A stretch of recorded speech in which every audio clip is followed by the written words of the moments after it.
Hey guys, this is Gatsby with Dave, and today you join me for episode 17 of Fall of Kerbin. And in the last episode, Penguin finished by rolling some tanks into Osiris Bay. There are 4 tank destroyers down there, which made pretty quick work of the meager defenses that were left at Osiris Bay after the battle for, I'm going to call it the battle for Hacksaw Ridge that took place in my last episode. So we need to go and deal with them. So the first thing we need to do is take out the air defenses. So we've sent over our attacker that we had left over from last episode. We're going to try and shoot down the attacker that's currently here defending it, and then take out the emplacement. So we dive in and try to get some shots off with our 50s at this vulture here. My same flight mod seems to play ball when you just have one aircraft. Maybe it's something to do with BD Armory. Anyway, yes, it flies past me. It is actually a more maneuverable aircraft than me, which is, than my aircraft. I'm not an aircraft myself. But anyway, it flies over us, so I just take the chance to use my tail gun just to rip it apart before it does the same to me, because it also has a tail gun on it. So anyway, it spirals into the ground. Not much of a dogfight, but yes. Anyway, we need to take out this 40mm emplacement so that we can start strafing these aircraft, which does mean we have to drop some bombs. So we let loose 2 250-pound bombs, which I think should be more than enough to destroy the emplacement without causing too much damage to the city. And one of the bombs doesn't even hit the city, because I think it gets slowed down by the 40mm emplacement. So yeah, anyway, it looks like that bomb hit, and it didn't destroy the gun or the cockpit, but it did destroy all of the ammo. But I do a quick flyover just to make sure that it's not active so I can begin my strafing. Because I can't bomb out all of these tanks because this is my city, and if I destroy this city I lose a supply unit. So we're going to try and do this almost entirely with strafing. Currently we've caused 250 pounds worth of damage, which is regrettable, but luckily there is only one emplacement. Currently I'm trying to strafe with these 50s. They won't do much, and it's also quite hard to find shots. We'll deal with that later. We do a quick flyover of this little patch of ground, and it doesn't appear we take any fire. So it is time to start attempting a bit of strafing with these 50s, because why not? Currently it's quite hard to get shots because it's a city, and right now I'm actually not shooting a tank, I'm shooting a building. Which I couldn't really tell because these aren't very well anti-alias, these building textures. Anyway, after a bit more strafing and failing and doing no damage, because I only have 250 cals, and you can't get a lot of shots while strafing unless you're amazing, I guess. We try and take some shots going in really close. However, I spend a little too long trying to get shots, pull out the wrong way, and sort of crash into a building, losing that attacker, and, probably killing some people. Anyway, now we've got something more set up for strafing. We're sending out another attacker. This has 20mm cannons, some rather deadly things which should be able to strip through armor. It does have some bombs just in case, but I don't intend to drop them. And when we get over to the city, we do a quick flyover, taking a look at angles of attack, and I've noticed that two of the tanks are actually lined up on a nice street, which will make it much easier for me to get some shots off. So I line up with mouse aim flight mod, flicking the labels on and off occasionally just so I can see the streets better, because this UI makes it pretty hard to see what you're doing, especially when there's mouse aim flight mod, the hit marker, a bunch of text, and the target marker right there. But I'm getting some shots off. It doesn't look like I'm doing a ton of damage, but it turns out I actually did manage to damage one of those, that PT-3B. Apparently I took off some armor. We look on the little report and it says we took off a wing segment, which may be a whole piece of armor. So we're going to keep strafing these guys because hopefully I've opened up the front of one of those tanks. It's a little difficult to do this because some of them have quite big guns which take up a lot of the top, and there's no way I'm going to be able to destroy them with 20 mils. But I keep flying in, trying to take out this PT-3B, which I think has the smaller gun, and we get a good hit, a nice explosion. We'll read the battle report right here, and it looks like it's I didn't see that, but I think it's a piece of wing surface or maybe an ammo box. We continue this for a while. We are getting a few hits, but it's not being massively successful actually, because the 20 mils aren't being super accurate, because in a more open scenario you can shoot for longer, and I know Penguin used 23mm last time, and I don't think these are very good 20 mils, so I probably should have used Hispanos or something. But they're doing a little damage. I go in a little low this time, and you see one of the tank destroyers takes a shot at me. This is obviously, I'm doing this basically with no risk, except me crashing into buildings, because Penguin put out 140mm emplacement, which I think probably he should have put out 20mm emplacement, because there was no way I was going to bomb 4 tanks out of my city. That would be too destructive, and if I wouldn't be able to strafe if there were 3 20 mils. We get another explosion there. I think it's just a wheel or something from what I read on the report, something like that. But yeah, we're doing a little damage, but I mean, we're kind of running out of ammo and we haven't actually killed a tank yet. So I actually go in for a different approach, just coming in high to try and take out some of these tank destroyers that are in the kind of little, I guess like a park really, that bit of grassland. Don't really do any damage because I think actually I did manage to destroy some ammo cases, but pretty much nothing else. And I've pretty much run myself out of ammo now. I did cut out a few of the strafing runs. So, fatefully, I am going to have to drop some more bombs, because I can send in another attacker with bigger guns, but I really do want to make sure we do some serious damage with this one. So the command has been given to drop 750 pounds of bombs on the city, bringing it up to a total of 1,000 pounds worth of damage, which isn't great. They fly in and actually rip apart 2 tanks. They're not dead, but I think they're severely damaged. And now we're going to send in the final attacker. I do have another one to launch today, but it's got to do some other stuff. But yes, this has 30mm cannons and nothing else. 2 of them and a shit ton of ammo. So hopefully this will be able to strafe out the rest without the need to drop any more bombs, because 1,000 pounds of bombs is already too much.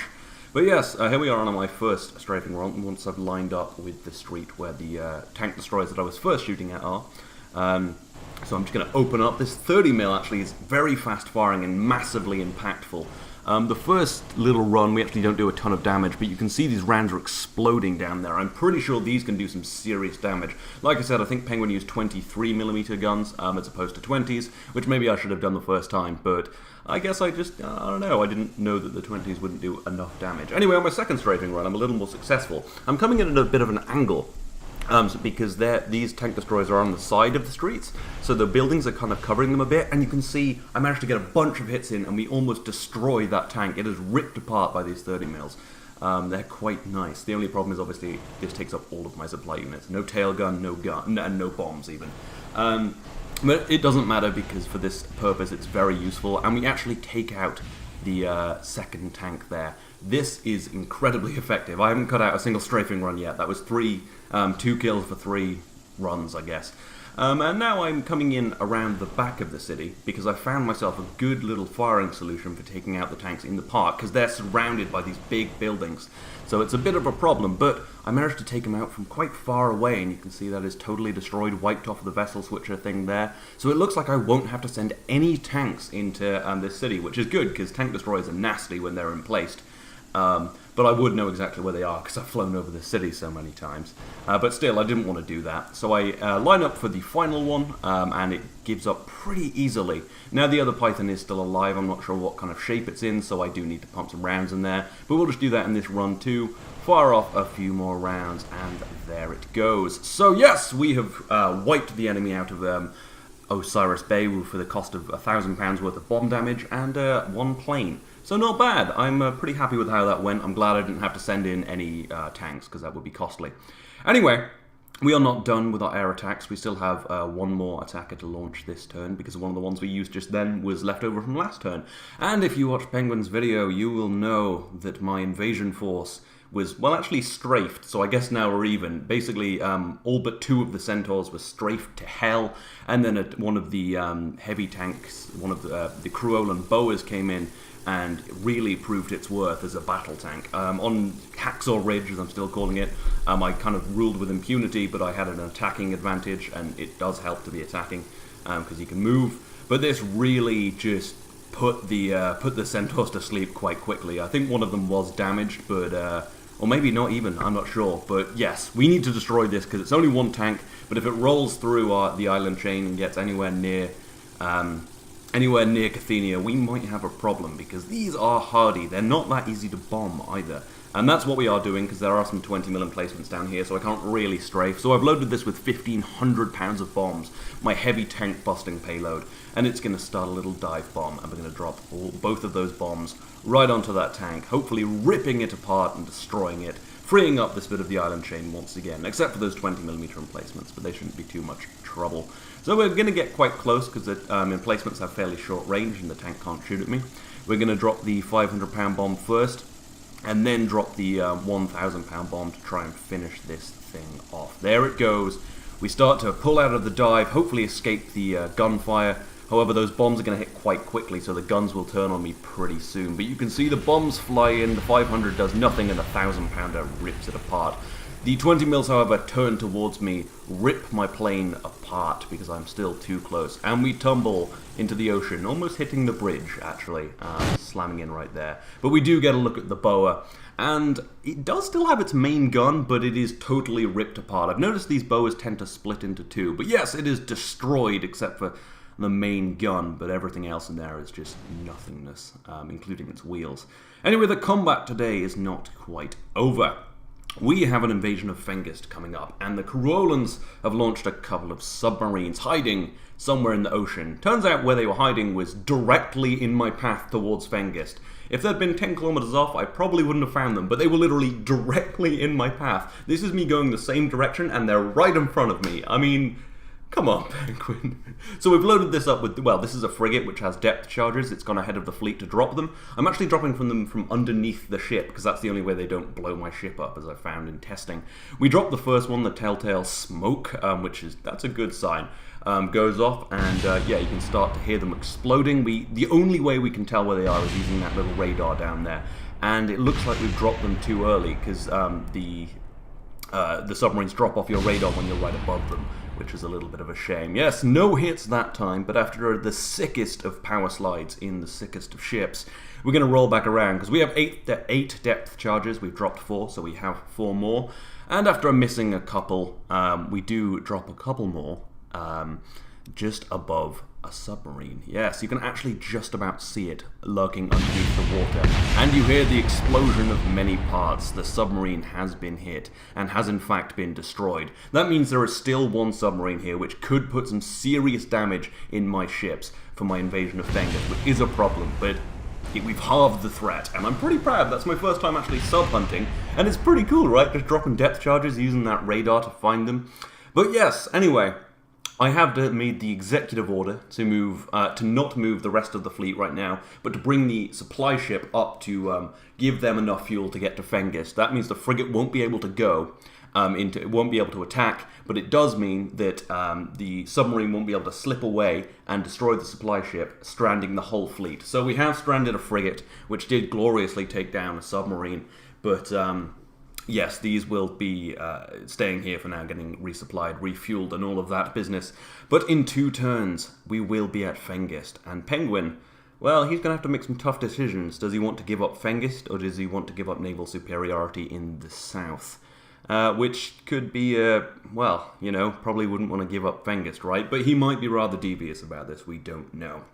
Anyway, talking of naval superiority, we need to maintain ours in the south, because we've been suffering some terrible carrier attrition. We lost a carrier and a cruiser last time, and we haven't been able to do any damage back to the Kruolans because their light cruisers are shooting us out of the air. So I've brought another heavy cruiser and a light cruiser down here. Yes, this is a brand new cruiser. It's much smaller, very difficult to bomb, and has 12 6-inch guns on it, which will be shooting things out of the air at long range. These are actually the exact same guns Penguin is using. I'd like to change them in the future, but currently I'm using them because those are the only ones actually set up for like proper air defense at long range, so I'm going to have to use them. I'll probably change them later just to make it look a little better. It's a very small ship, smaller than Penguin's cruisers. It is definitely a light cruiser. You look at it compared to these battle cruisers here, which I mean, they're technically heavy cruisers, but look how big they are. They're battle cruisers. So yes, now Penguin will have a very difficult time shooting down any of these, dropping bombs on any of these ships, and we're pretty much matched in ships that could, you know, do an out-and-out slogging match. I think we both have 4 heavy cruisers and a light cruiser. But anyway, still in the south, here we are at my side of the island chain, and since we didn't have to send any tanks into Osiris Bay, we've brought 3 C2 Centaurs down here, and 2 supply units. One has constructed a 76mm emplacement, that's a 3-inch gun down there. So now we have a 40mm emplacement, 3 20mm emplacements to stop Penguin from strafing, and a 3-inch to hassle bombers. So I think these tanks should be fairly safe. There's also another Eddie Stobart, as I said there, getting ready to head on with the assault. The other supply unit today went up to Osiris Bay to repair some bomb damage, because a lot of people have been dropping bombs on it, including myself. But yes, I think this has been a very successful turn. We've prevented the takeover of Osiris Bay without using any tanks. We've destroyed a submarine, first one that's ever been done in this war. We've built a light cruiser even to provide air defense, and we're preparing another goddamn invasion of Azamek, because we will push through this island chain no matter what it costs the people of Cathenia, and not myself personally. Obviously, I'll be fine in my ivory tower. But anyway, this is the end of the video, and if you want to go check out a couple more videos, there is a video I did a couple days ago on an X-15 which has launched from a bomber into space. It's pretty cool. It was a subscriber designs video, someone else built it. There's also my latest episode of Road to Colonization, in which we prepare the Canterbury for going to Duna. There are also links to my Twitter, Twitch, and Patreon in the description if you're interested. But as always, I hope you've enjoyed this. This has been KSP with Tate. I'll see you next time.